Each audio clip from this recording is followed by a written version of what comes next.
I found a tube of lube in my husband's car, so I replaced it with industrial superglue. What happened next forced my son to call the fire department. The silence in my house had become a physical thing. It was heavy, like a thick, woolen blanket you couldn't shake off, no matter how hard you tried. It settled in the corners of the rooms. It clung to the curtains. It muffled the sound of my own footsteps. I'd be sitting at the kitchen table, and the only thing I could hear was the old clock on the wall. Tick, tock, tick, tock. It was a wedding gift from my mother, God rest her soul, and its sound used to be a comfort. But lately, every tick felt like an accusation. Every talk was a reminder of the time slipping by in a marriage that felt empty. My name is Clara. For 25 years, I built a life here in Oak Haven with my husband, Robert. We had a son, David, a wonderful boy who grew into a fine man, a firefighter. He married a girl named Chloe a few years back, and I thought our family was complete. I had my bakery, Clara's Confections, a place I built from nothing. The smell of yeast and sugar was my world, a happy, busy world. But at home, the silence was growing. It started subtly. Robert, he'd always been a hard worker, but his business dinners became more frequent. He'd come home late, looking not just tired, but hunted, worn thin. He'd toss his jacket on the sofa with this huge, dramatic sigh, like he was carrying the weight of the world. He'd loosen his tie like it was a noose, and just collapse into bed without even saying good night. One night, he came home like that. The smell of his expensive cologne hit me first, the one I bought him every Christmas. But underneath it, something else. A scent. Sweet. Floral. It was faint, but it was there. It felt like an intrusion, a violation of our space. It was a perfume I didn't wear. I'm a rose water kind of woman, always have been. This was something else. Something younger. He was snoring within minutes, a sound that used to make me smile. That night, it just sounded like the snore of a stranger. I got up to tidy his things, his jacket, his wallet, his phone left on the coffee table. The screen was still lit up, and there it was, an email. I frowned. Robert never used email. Too complicated, he'd always say. I'd rather just pick up the phone, Jules. He hadn't called me Jules in years. But there it was, a new message, glowing on the screen. A little digital ghost. My heart started to beat a little faster. This is wrong, Clara, don't do it, I thought. But my hand, it just moved on its own. I tapped the screen. The message was short, just a handful of words, but they shattered my entire world into a million sharp little pieces. You were incredible tonight, Dad. It was followed by a red heart, a bright, blazing red heart. Dad. The word echoed in my head. It didn't make sense. Who calls their father that? In such an intimate tone. My thumb, it was trembling so bad I could barely swipe down, looking for more, for a name, for anything. But there was nothing. Just a jumble of letters for an email address. No answers. Only more questions. I put the phone down like it was on fire. I felt cold.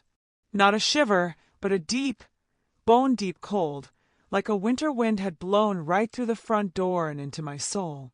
I looked at Robert, sleeping so peacefully, and a feeling I didn't recognize started to curl in my stomach. It was the beginning of a terrible, dark doubt. I finished cleaning, my movements robotic.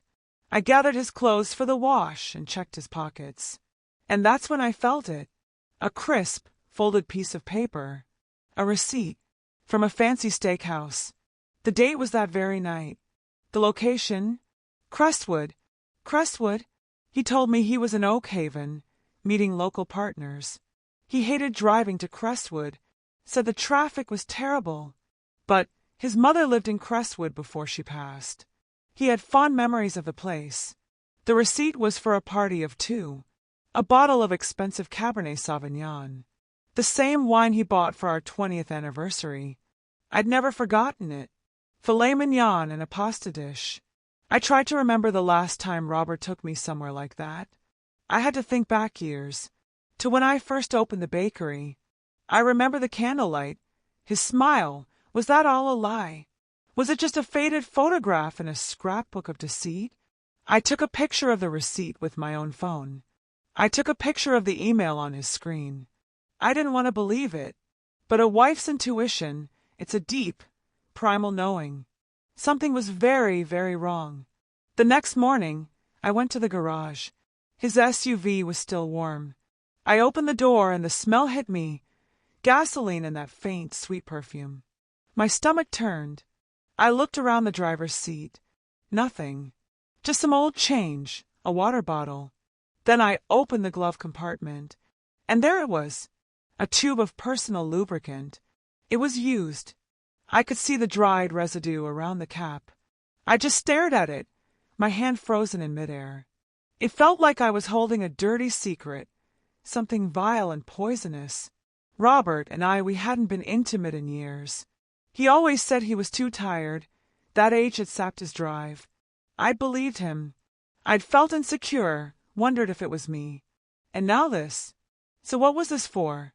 Who was this for? I put it back exactly where I found it. I went back inside and I scrubbed my hands at the kitchen sink, scrubbed them raw with lemon soap, like I could scrub the feeling of that betrayal off my skin. I sat at the kitchen table and I knew I couldn't just wonder. I couldn't just sit in that suffocating silence with my suspicions eating me alive. I needed to know the truth, no matter how much it hurt. I thought of an old friend, Mrs. Gable. She'd helped me when I first started the bakery. Years ago, she'd mentioned something. "Clara," she'd said, "if you ever need help, there's a man, a private investigator. He's discreet." I'd laughed it off. Why would I ever need that? Now my fingers trembled as I dialed her number. "Mrs. Gable? It's Clara. I need that number. For the investigator." There was a long pause on the other end. "Clara? Sweetheart, what's happened? Did Robert do something?" I couldn't say the words. My pride was already in tatters. I need to know the truth. Can you help me?" God bless her, she didn't push. She just gave me the number. An hour later, I was sitting in a quiet corner of a downtown cafe, the smell of roasted coffee beans doing nothing to calm my nerves. A man walked in, middle-aged, ordinary-looking, wearing a simple blue shirt. But his eyes, they saw everything. This was Mr. Hayes. I handed him a flash drive with the pictures, the email, the receipt, the photo of the tube. My voice was barely a whisper. "This is all I have. I think my husband is cheating on me." Saying the words out loud made it real. They tasted like ash. Mr. Hayes nodded, looking at the images on his phone, his face a neutral mask. He took notes in a little book. "Mrs. Clara, I understand. I'll start following Mr. Robert this afternoon.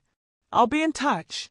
I left the cafe, walking through a crowd of people, but I had never felt more alone in my entire life. 25 years. 25 years of building a life, a family, a home on a foundation of trust. And now I was paying a stranger to follow my husband. The irony was a bitter pill I couldn't swallow. The waiting was agony. Every time my phone buzzed, my heart leaped into my throat. I tried to focus on the bakery, on the dough I was kneading, on the invoices I was signing. But my mind was a whirlwind of fear and dread. Then it came. A message from Mr. Hayes. I opened it, my hands shaking so violently I almost dropped my phone. It was a photo. Robert, in his light blue shirt, the one I'd ironed for him. He was walking into a fancy restaurant, and he was holding hands with a woman. I zoomed in. The world stopped. It was Chloe, my daughter-in-law. She was wearing a tight black dress I'd never seen before. Heavy makeup, dark red lipstick. Her hair was down. They didn't look like in-laws. They looked like a couple in love. Their bodies were turned towards each other, sharing a secret. I sank down onto a stool, the air punched out of me. "Chloe! How?" At every family dinner, Every holiday, they barely spoke to each other. She'd always seemed almost annoyed by him. Now I understood. It was all an act. A brilliant, cruel, devastating performance. And I was the fool in the audience who had believed every second of it. Another photo came through. They were at a table, a candle between them. She was leaning forward, laughing at something he said.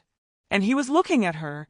Oh, God, he was looking at her with a tenderness I hadn't seen in his eyes for me in over a decade. Not since I was that young woman from San Diego with long hair and big dreams. That look was supposed to be mine. A video arrived later that night. I put in my headphones, my heart a frantic drum against my ribs. In it, Chloe whispered something in Robert's ear, and he threw his head back and laughed. A real, genuine, happy laugh I never heard at home. Then he stood up, ever the gentleman, and held the car door open for her like she was a princess. I must have watched that video a dozen times. Each viewing was a fresh cut, a new wound. My daughter-in-law, my husband, behind my back, behind my son's back. The evidence kept coming. Photos of them leaving a lawyer's office together. A video, from a distance, of them on a hotel balcony. His arm around her waist, her head on his shoulder, and then a kiss. It was quick, but it was unmistakable. Mr. Hayes sent a message. They've rented a room for the afternoon. It appears they are staying the night. Just hours earlier, Robert had texted me, "Sorry, Jules. Won't make it home tonight. Big meeting with a potential partner from out of town." Don't wait up. The lie was so easy for him. So effortless. I saved everything. Every photo, every video. I compiled it all like I was building a case. And in a way I was building a case against my own life. Then, the final, worst piece of the puzzle arrived. An audio file. Mr. Hayes had recorded them in a parking lot. I put my headphones on, alone in the bakery after hours, and pressed play. The first voice I heard was Chloe's, but it wasn't the sweet, respectful tone she used with me. This voice was cold, hard, ambitious. "Dad, hurry up with that fake contract. I want to have that whole chain of stores already. I want that old hag out of the house. That old hag. She meant me." Then Robert's voice, deep and confident. "Don't worry about those papers. Clara doesn't know anything. Leave it to me. She trusts me too much." I felt the world tilt. It wasn't just an affair. It was a conspiracy. They weren't just betraying my heart. They were planning to steal everything I had built. My bakery. My legacy. The product of every sleepless night. Every sore muscle. Every ounce of passion I had. Robert had never lifted a finger to help build it, and now he wanted to hand it over to her. They wanted to take my home and kick me out into the street. I sat there, surrounded by the sweet smell of pastries, and I felt something in me break. But it wasn't a break into pieces. It was a break into something else. Something harder. Something sharper. The pain was still there, a raw, screaming ache in my chest. But rising alongside it was a new emotion. A cold, quiet, terrifying fury. The tears dried up. The shaking stopped. They thought I was a fool, an old hack to be pushed aside. They thought my trust was a weakness to be exploited. But as I sat there in the quiet of my bakery, the place I had built with my own two hands, I made a decision. If they wanted a war, they were going to get one. They were going to learn exactly what this old hag was capable of. The silence in the bakery was different now. It wasn't the heavy, suffocating silence of my home. This was a thinking silence, a planning silence. The sweet, comforting smell of yeast and sugar now felt like the scent of something I had to protect at all costs. Every rolling pin, every mixing bowl, every oven timer was a part of me they wanted to steal. And I wouldn't let them.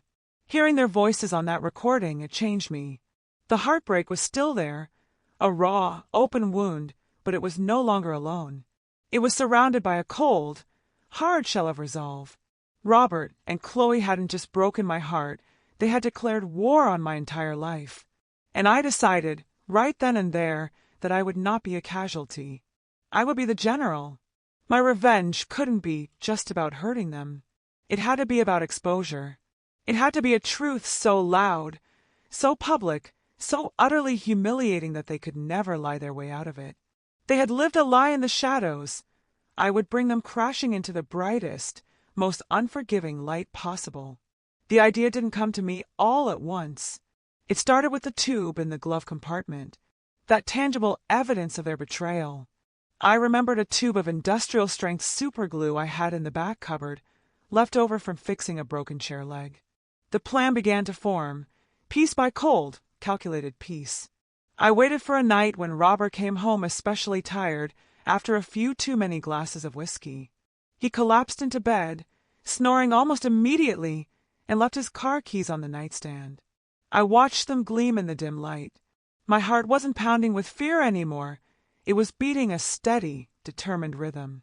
I moved like a ghost through our bedroom, took the keys, and went straight to the garage. The night was quiet outside, just the chirping of crickets. I opened his car door, the interior light feeling like a spotlight on my crime. But it wasn't a crime. It was justice. I opened the glove compartment. There it was, that same tube. I picked it up, and this time I didn't feel disgust. I felt a strange sense of power. I took it to the kitchen, placed it on the counter, and got the superglue. With hands that were miraculously steady, I unscrewed both caps. I carefully, meticulously, squeezed out every last bit of their disgusting secret and filled the tube with the clear, strong glue. I wiped the nozzle clean. It looked identical. A perfect, poisonous swap. I put it back in the glove compartment, exactly as I found it. I checked the trunk, too, and found more of their clues, an unused condom, napkins smelling of that same sweet perfume. I took pictures, more evidence for my collection. Every piece was another brick in the wall I was building between my old life and my new one. Back in the house, I returned the keys. Robert stirred but didn't wake. I looked at him, the stranger in my bed, and I felt nothing but a cold, flat emptiness. The love was gone. All that was left was the plan. The next part was trickier. I needed to know when they would use my house. Their own arrogance gave me the opening. A few nights later, I pretended to be exhausted from a long day at the bakery. "Robert," I said, yawning, "I have to travel to Nashville tomorrow to sign a contract with a new hotel. I'll be back late." I watched his face closely. He tried to hide it, but I saw it, a flash of pure, unadulterated relief in his eyes. It was like a knife to the heart, but I used the pain to fuel me. "A big contract?" he asked, trying to sound concerned. "Very," I said, forcing a tired smile. "Can you manage dinner without me?" "Of course. Don't worry about a thing," he said, almost too quickly. He was practically cheering inside. He wanted me gone. Later that night, I did what I had to do. I pretended to be asleep. I heard him get up, take his phone, and sneak into the living room.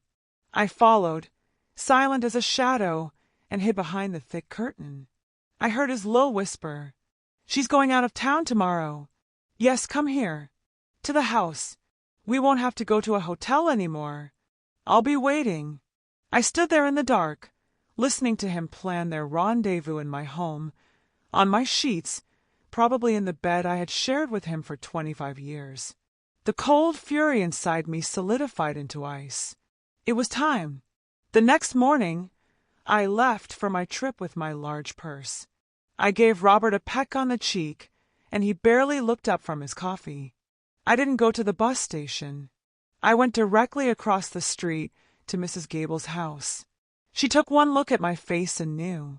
"Clara, what's going on, honey?" "I need to watch my house, Mrs. Gable. Just for a little while. Can I stay here?" She didn't ask questions. God bless that woman. She just poured me a cup of coffee and gave me a chair by the front window. And we waited. Right on time, a taxi pulled up. Chloe got out, wearing a light, floral summer dress and oversized sunglasses, like a bad spy movie. Robert opened the door, looked around furtively, and pulled her inside. My house. My home. My hands were clenched so tight my nails dug into my palms. I took a deep breath. It was time. I had already planted Daniel's old voice-activated recorder behind the bookshelf in the bedroom, hidden by a photo frame of the four of us. A cruel joke they'd appreciate soon enough. I opened the app on my phone, connected to it, and put in my headphones. The sounds that came through were worse than I could have imagined. Their laughter, the clink of glasses, the creak of the bed. It was a soundtrack to my own hell. I had to force myself to listen. I had to hear it. Then it happened. First, a confused murmur from Chloe. "Robert, wait! Something's sticky." Then a grunt from him. "What? Did you spill something?" A pause. Then her voice, rising in panic. "No. Robert, I'm stuck." "What is this?" His voice now alarmed. "What do you mean, stuck?" "Move." "I can't," she shrieked, her voice raw with terror. "I can't move. We're stuck together." "What is this?" Their cries grew more and more frantic, a symphony of panic and pain. It was time for the finale. I had rigged a simple device on my stove, a skillet of oil with a string tied to the igniter, run to the window and attached to a weight. All I had to do was pull the string from outside using a long pole I'd hidden in Mrs. Gable's bushes. I did it now. Almost immediately, thick, black smoke began pouring from my kitchen window. It worked perfectly. Across the street, neighbors started coming out of their houses. "Fire!" someone yelled. "Clara's house is on fire." Mr. Miller from next door pulled out his phone. "I'm calling the fire department." My heart clenched. This was the part one dreaded most. I knew who was on duty today. I knew who would come. The sirens wailed in the distance, growing louder, a sound of impending doom. The big red fire truck skidded to a stop in front of my house. And there he was, my David, jumping out of the driver's seat, his face a mask of professional concern, shouting orders to his team. "Get the equipment ready. There might be people inside." I wanted to run to him. I wanted to scream, "Stop! Don't go in there!" But I stayed frozen at the window, my hand over my mouth. He led the way, a sledgehammer in his hand. With a powerful crash, he broke down my front door. His team followed him in with hoses. Through my headphones, I heard the chaos inside, the bedroom door bursting open. A sudden, deafening silence. And then my son's voice. It wasn't a firefighter's yell. It was a broken, disbelieving whisper. "What? Dad? Chloe? What is this?" I could picture the scene. The two of them, naked, trapped in their most intimate and compromising position, frozen in a moment of ultimate shame. The firefighters behind him, their professionalism breaking into stunned murmurs and nervous, horrified laughter. "Oh my God! Is that his daughter-in-law?" David's voice then, strong and commanding, but cracking with a pain I could feel from across the street. "Silence! Everyone, get back!" But it was too late. The whole neighborhood was there, phones out, recording, gasping. The story was spreading faster than the smoke. Mrs. Gable was recording everything from her window, her face a mixture of grim satisfaction and pity for me. They were carried out on stretchers, wrapped in thin sheets, their faces pale with a mixture of physical pain and utter humiliation. Chloe was sobbing uncontrollably. Robert just had his eyes squeezed shut, wishing the world would disappear. The crowd's whispers were like knives.